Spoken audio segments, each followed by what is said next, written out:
Murder! Murder! Murder! Most foul. Welcome to Most Foul TV. This is Most Foul TV with your host, Dante Pena.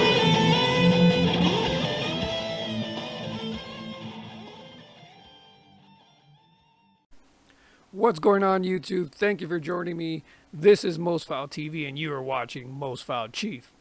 I'm your host, Dante Pena, and on this show, I talk about everything Kansas City Chiefs, your Super Bowl champions, the best team in football, and yes, that is a Jamal Charles jersey laying there in the back. So, I guess we'll start at the beginning a little bit. And thank you again. This is my first episode of Most Foul Chief.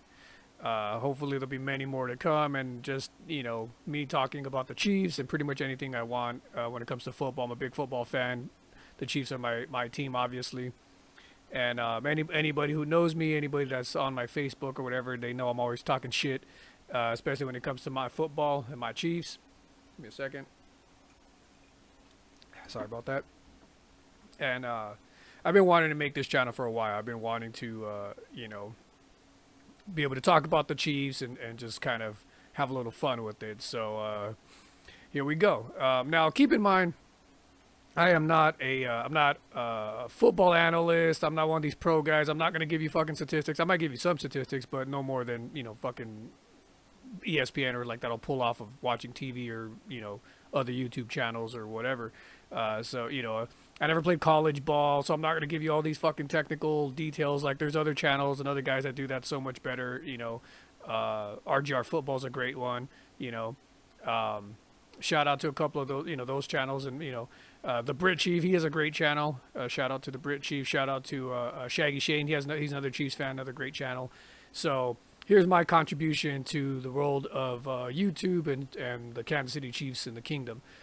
So my take will be a little different. It's mostly me just talking shit, sharing my love for the fans and the Chiefs Kingdom. But I definitely have my opinions about some stuff. And I'll go into that. And today's episode is going to be centered around our new rookie running back, our round one draft pick in Clyde Edwards-Helaire. And I'll get to that in a second. But I guess we'll start at the beginning. How I became a Chiefs fan and why I'm a Chiefs fan, because for those who know me, I live in Los Angeles, right? Why am I a Chargers fan or a Rams fan or whatever, or most, a Raiders fan? And the reason for that is when I was like a little kid, I was a Joe Montana fan. I used to say I was a Niners fan, but then as I got older and I thought about that, that wasn't really true. I was a Joe Montana fan. Like, Joe Montana was the guy that got me to watch football, be interested in it as a little kid. Like, my parents were already, my family was already watching, and they were Niners fans and Joe Montana fans. And so I'm a little kid, and then my dad's watching football one day, and I see this guy just doing crazy things on the football field, just amazing. And I was blown away by it, and then, just kind of became a fan ever since. So I was, Joe Montana fan and enjoyed that ride. And then when the when the Niners traded him, I was like, that's fucked up. Like, and especially being a young kid, I think at that point I was a teenager, and probably about 12 or something like that, 11 or 12. And, I was like, that's fucked up. Like, he has plenty more to go. Like, and he totally get us another championship. Like, why are they trading him? It's bullshit. And I think they were, an argument can be made, on either side that, well, they were for the future and Steve Young got him, a championship too. But it's like, yeah, but to me, there was no, guarantee that Montana wasn't either. Like, I think he was still very much in his prime. That team was still very good. So I couldn't see why they just didn't keep him another year or so and let Steve Young fucking sit on the bench. Like, fuck you. But, that's a whole different story for a whole nother video. So I felt betrayed. I was like, fuck the Niners, and where would Joe Montana to the Chiefs? I was like, if the Chiefs are good enough for Montana, they're good enough for me. And was, been a Chiefs fan ever since, a loyal Chiefs fan ever since. And was hoping that Montana would have brought one to the Chiefs Kingdom back then for two reasons. One, that was my new team. And two, it would have stuck it to the Niners like, fuck you, you guys fucked up. Unfortunately, that never happened, and Montana got injured in that Bills game and never played another down. But we were, it was some fun games back then. And now, here we, fast forward 15, 20 years, whatever it is, and we are in the second coming of a Joe Montana, right? In Patrick Mahomes, the great one, what I like to call the executioner, the Iceman, the fucking assassin. Showtime Patrick Mahomes has answered our prayers, and we are now the defending Super Bowl champions. So, it's crazy to think, like, I there was times where I didn't believe that in my lifetime the Chiefs would win a Super Bowl, but hell, we're on a ride now, right? Second year as a starter, this kid wins the Super Bowl, MVP Super Bowl, first year as a starter, 50 touchdowns, MVP of the season. Everyone knows the story. Patrick Mahomes is the real deal. And the great part about that, one of the best parts about that, is I get to give one of my closest buddies shit for the next 10 years because he's a Raiders fan. Shout out to Dan Clore. And it's just great. Anybody who's on our Facebook and knows us, it's just massive shit talking back and forth, between me and him with the Raiders. So that's always funny. That's always comedy. But yeah, so that's how I became a Chiefs fan. And this channel is just another way for me to kind of show my love and, just pretty much talk shit about everybody else. But I'll be nice about it, I'm not going to get too crazy with it. I like to have fun and there's a couple of shout outs, but that's a whole different story. We'll get to that. I want to talk about Clyde Edwards-Helaire. And the scary thing about the upcoming season, if we get one, right? I mean, of course, the whole coronavirus and all the crazy shit that's going on. Are we even going to have a season? Or is it going to start on time and all that? So let's go with the idea that everything's going to work out and the season's going to start on time, right? Let's just go from that premise. And so season starts and we're off to the races and cool. And if we do and everything's normal-ish, right, goes back to normal by that point. To me, the scary thing with our team and the Chiefs is we have this rookie running back, and I was really hoping, I was rooting for us to draft a running back. I know on a lot of people's boards, a lot of the mock drafts, a lot of people had corner, they had safety help, there was a previous some offensive linemen that they thought, we need help there. And all of those are valid points for sure. But I was really, to me, I looked at the roster like, we won a fucking Super Bowl with that team. So there's not a lot of needs that we didn't have weaknesses, a lot of huge glaring weaknesses that's like, oh my God. For me, there was the big, if I was going to nitpick, if I was going to pick one, to me, it was the running back position. Because look at what we had. We had a stable Night of Love, Damian Williams, he did a phenomenal job, and LaShawn McCoy stepped in when he needed to. Who knows? Well, I don't know what the hell the deal was with him not playing those last games. That was weird. I thought he was healthy, but whatever. Maybe they just didn't trust him. Maybe the fumbles. Who knows? But whatever. It worked out, right? We still won. And, but Darrell Williams and Damian Williams, hell of a job. They were, but at the end of the day, they are not the clutch elite every down back, especially with Damian. He went down a couple of times, missed a couple of games. I am getting the right Williams, right? It is Damian, right? Darrell is the other guy. So what we were really missing on offense, especially when we would know that the offense would struggle, right? And it was, what did everybody point to? Oh, the running game. We didn't have that problem with Kareem Hunt. When Kareem Hunt was on the team, we were unstoppable. Everybody fucking knew it. And you can make an argument about, that, oh, the running game isn't important and blah, blah, blah. And it's true that the running back position is not what it used to be in the NFL. That's for sure. But that does not mean that with an elite offense that we have, when you have an elite running back, are you fucking kidding me? And we're going to get to some stuff. I'm going to show you some examples here in a minute here. Yeah, you see that big-ass screen in the back? Yes, that is a 120-inch projector screen. That is my TV. That is what I use as my everyday stuff. And so I'm going to play some stuff back there in a second here. But I want to get to that. I want to touch on Kareem Hunt, and not on the past, but just on his what he did for this team. When we had an elite running back, I mean, that offense, that's when we were putting up 38, 40, 45 points. Why? Because when they try to double team Tyreek Hill and they double team Travis Kelce, and then they try to put pressure on some of our other wide receivers. And this is before we had Mecole Hardman, right? We had Demarcus Robinson, who does a hell of a job. And, we have Sammy Watkins, who's a great compliment to Tyreek Hill. And Travis Kelce and all that, but then all of a sudden you had Kareem Hunt, who was this threat out of the backfield, who was an elite running back, who led the team in rushing, or led the NFL in rushing that year that he was with the Chiefs, right? That last season. So, and I do believe, I honestly believe that if it wasn't for him getting kicked off the team, we would have won the Super Bowl. We would have went all the way to the Super Bowl. That Patriots game would not have been as close as it was. Because we wouldn't have been down. The lack of that firepower and that diversity, and you can look at those games. As soon as Kareem Hunt was kicked off the team, our offense changed. Gotta fix my hat here. And then all of a sudden we go into that game. They're struggling early because they're not threatened by the run game. They're not accounting for, like, when they saw Kareem Hunt on the field, they were like, oh shit. Which one do we guard? Do we guard Tyreek Hill? Do we guard Kareem Hunt? Do we guard Travis Kelce? Do we guard Sammy Watkins? Where's Demarcus Robinson? Where's he lining? If he's on this field at the same time with those guys, like, that's a lot to fucking deal with. It's already a lot to deal with.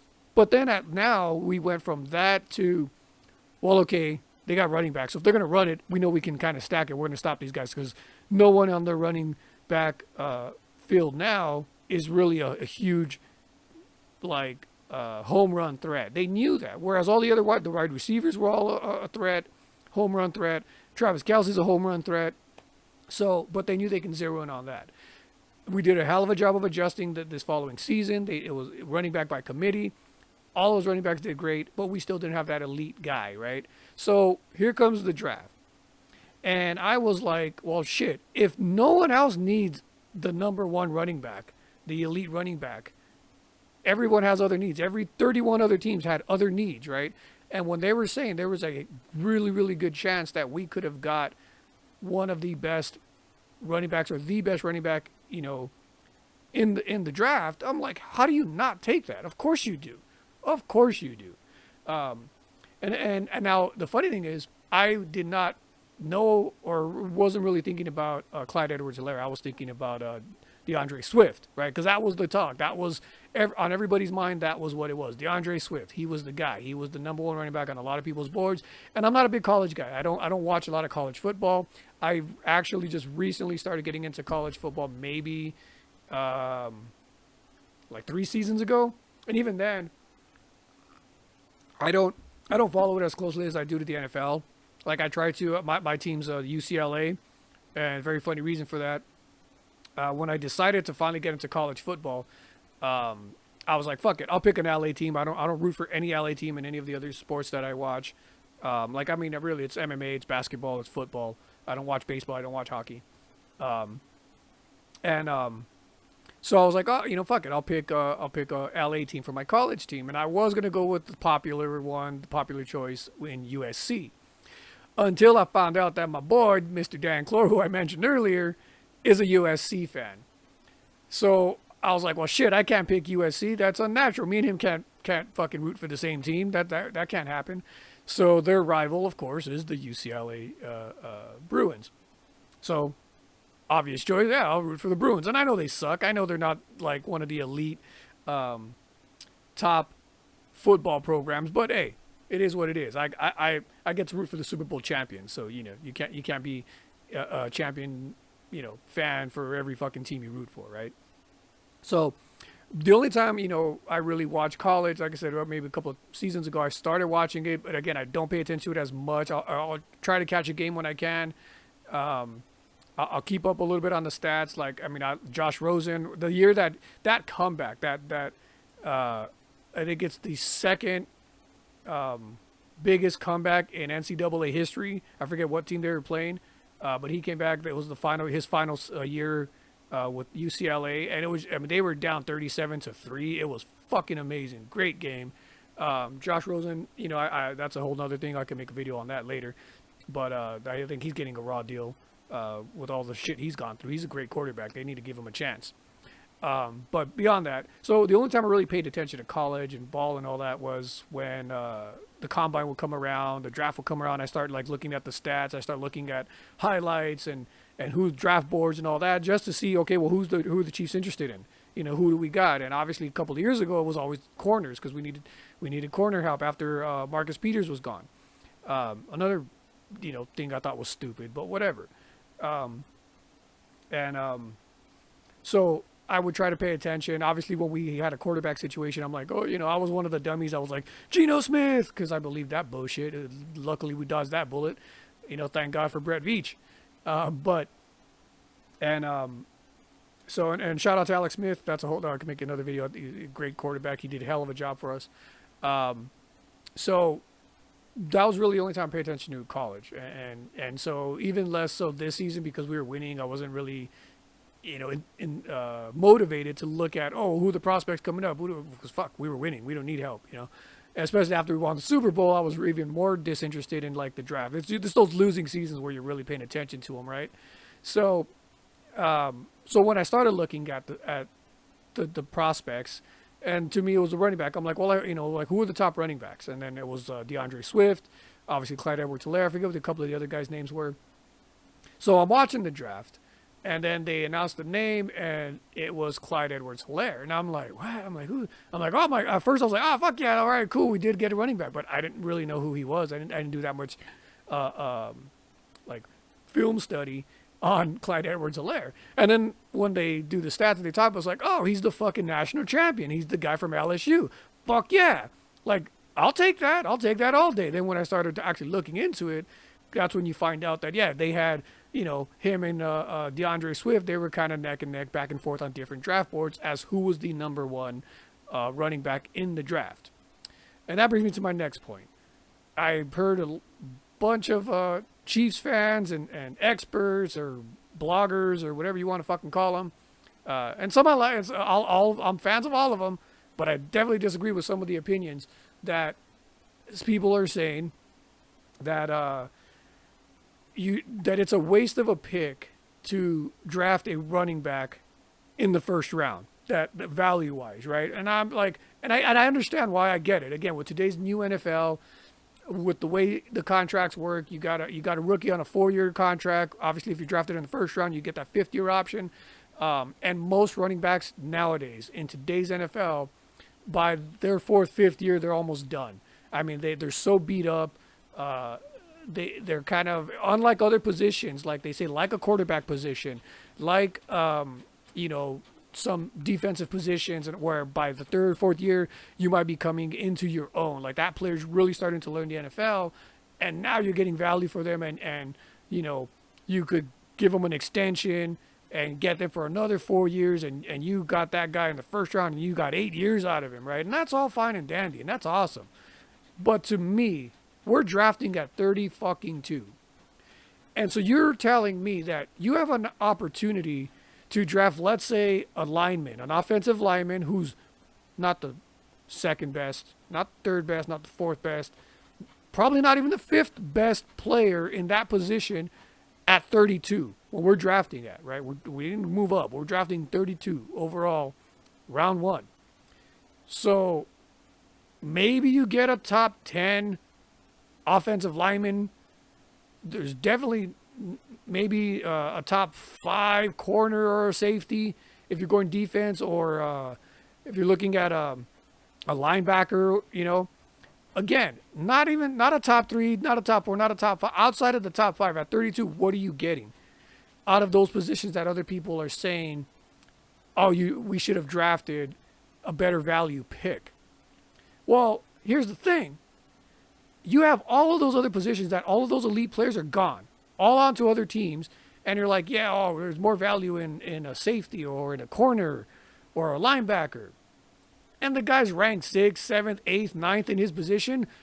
And then you have number 1 in his position, Clyde Edwards-Helaire or DeAndre Swift at the running back position. You got arguably 1 and 2, just depending on what you need or how you look at them, but they're still 1 and 2.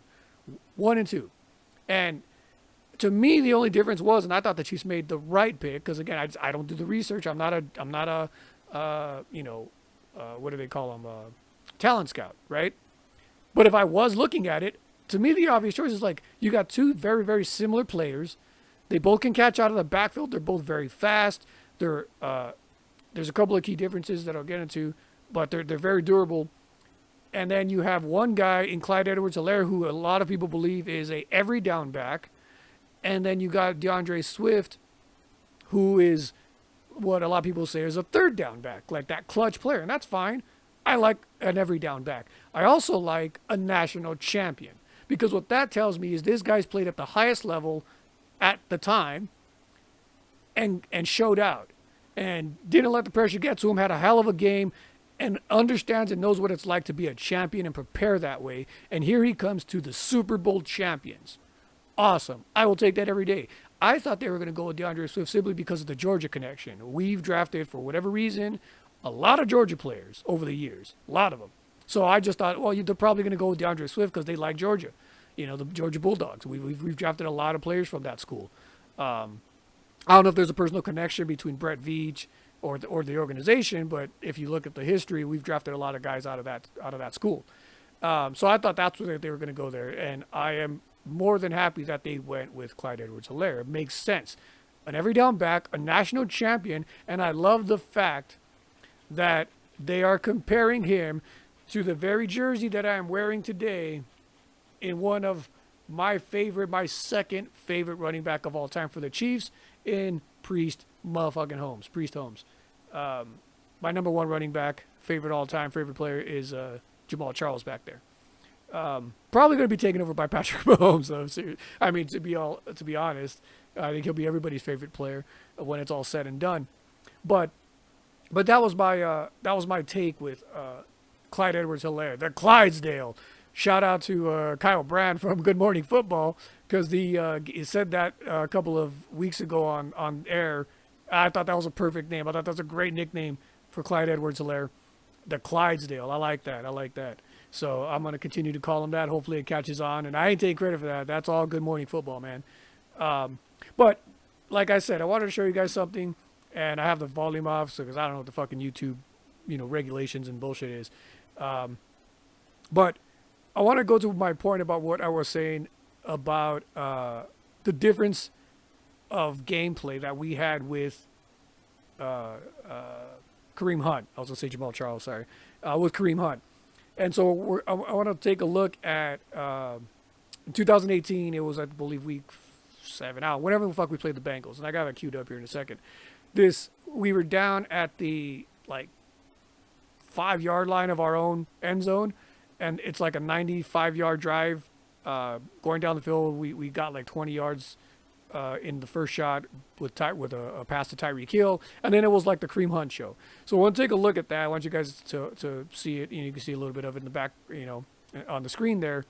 If you want to see it for yourself, just go look up, 2018 Bengals versus Chiefs, whatever week that was. I don't fucking remember. And you can see it. And I'm actually playing this through the NFL's Game Pass. That's because they're offering that for free. And I probably will do some game companions before this is said and done while we are all here at home. Most of us. I actually do still work. I'm a truck driver, so I kind of have to be out there. I haul trucks during the day, my day job. So I'm able to do these little videos and stuff. I want to do these more often on my off time and all that, and for fun. So let's go. Let me go to the tape here. I'm gonna push this back, and so you can see a little better. And I'll try to speak a little loud if I comment on anything, but it's a real short drive. I just want watch. It's the condensed video, so we'll see the plays and see the difference when Kareem Hunt was on the field and the stuff that he did, and it's the same thing that we're gonna get with Clyde Edwards-Helaire, especially if they're saying he's a lot like a Priest Holmes type guy. Holy crap. Any catches out of the backfield? Yeah, I'll take that all day.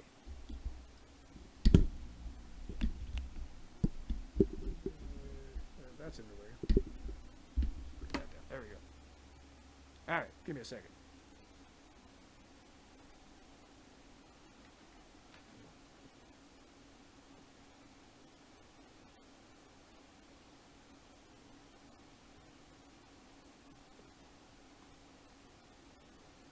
I didn't know you guys could still see me. Yeah. So there's a quick shot to Tyreek. Oh look, my battery's low on my little remote here.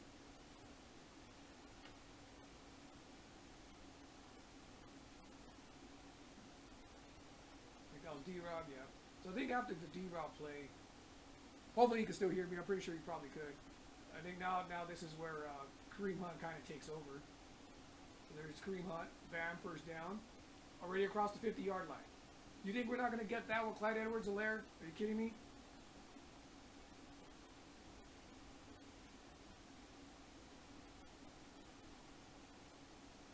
Little pass to Tyreek.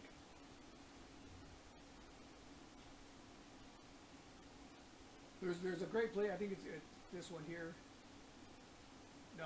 No, this is another great play by Kareem Hunt. Again, you're telling me we're not going to get that from Clyde Edwards-Helaire, a national champion. Like, they have to account for that. And again, and I love Damian Williams, but the difference is he didn't play that way. Not all the time. Like, he was great in the playoffs, but you know, that consistency and that threat. There's a play coming up here. He misses. There's a play coming up here that Kareem does that is, it's just phenomenal. I think it's this one. Yeah, watch this. If you guys can see it that well. Look, yeah, look at that. Pops out, jumps over, keeps going, keeps pushing. That's what we miss right there.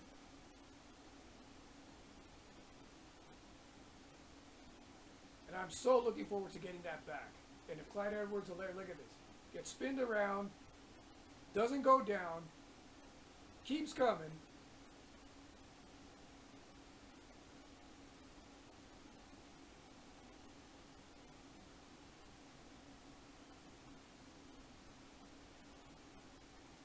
Little Mahomes magic, dumps it off, touchdown. All right.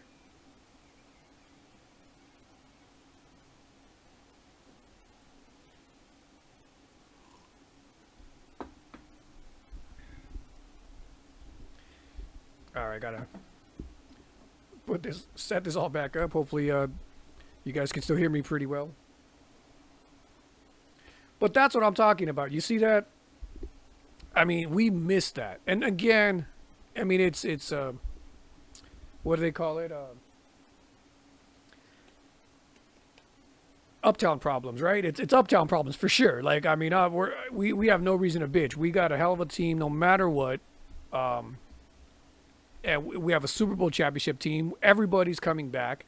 So there's not much for us to bitch or complain about. However, I definitely miss plays like that. Can you imagine once Clyde Edwards-Helaire takes the field and we're back to that kind of stuff? I mean, again, you're going to see 40, 50-point games on a consistent basis. If everyone's healthy, you know, of course, knock on wood, right? You know, we don't have any major injuries and all that. But when that team is going to be all on the field, all at the same time, all that talent, and now we have an elite running back, it's going to be crazy. And I can't wait. Wrong one, sorry.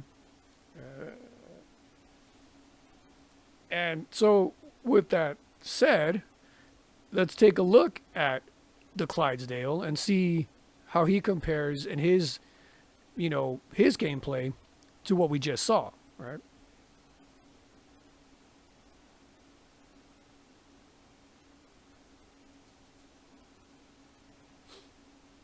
I guess I can look at it through here. It's kind of weird looking at it backwards, but whatever. I think that's the one I have queued up.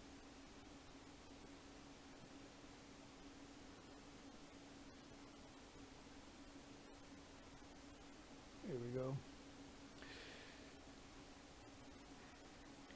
So I'll push this back again.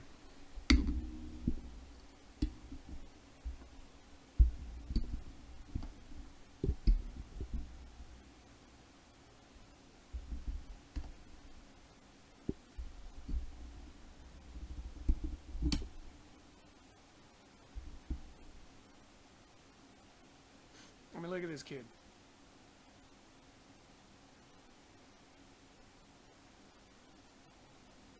Looks like he got it there, right?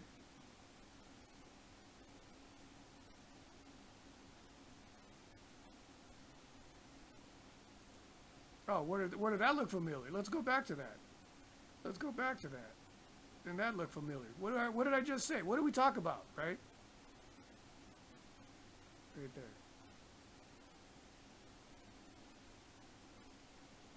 Little spin move, bounces off, get off me, gets more yards. Are you kidding me? So, again, this is what I'm talking about. Well, didn't that look familiar? Just breaks away, breakaway speed, breaking tackles. Look at that. Just right in there.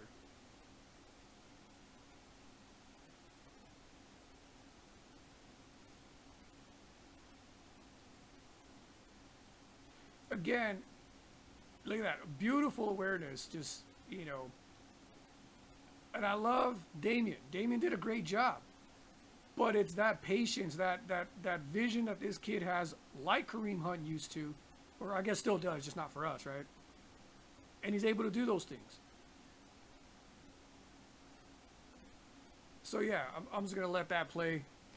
Let it play out. Why not?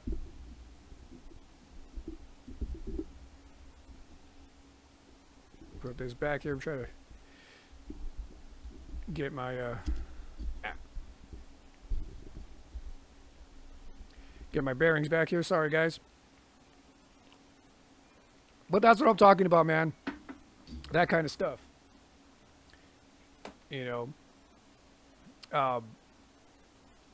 Just an amazing athlete, amazing player.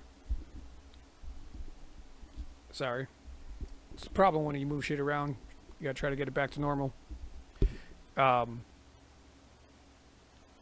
Again, that's what I miss, and I think when our offense, I mean, again, that guy's gonna be on the field with Tyreek and Travis, Patrick Mahomes, Sammy Watkins, McCole Hardman. Are you kidding me? That's like, what would our team would have looked like with McCole Hardman on the field with Kareem Hunt?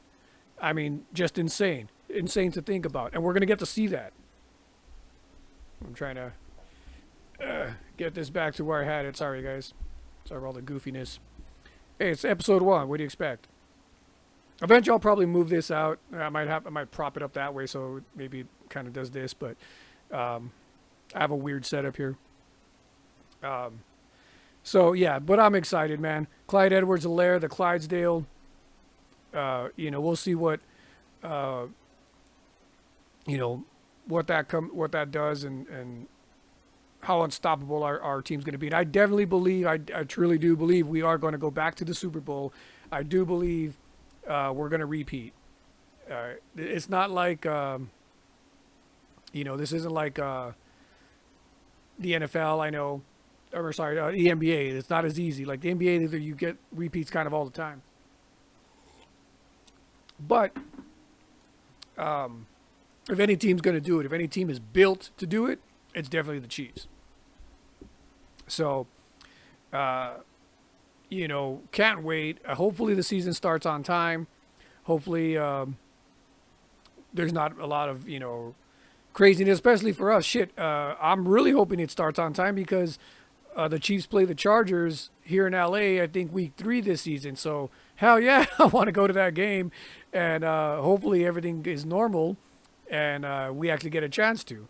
Because we kind of got gypped last year with, even though they did play in LA, I thought they weren't.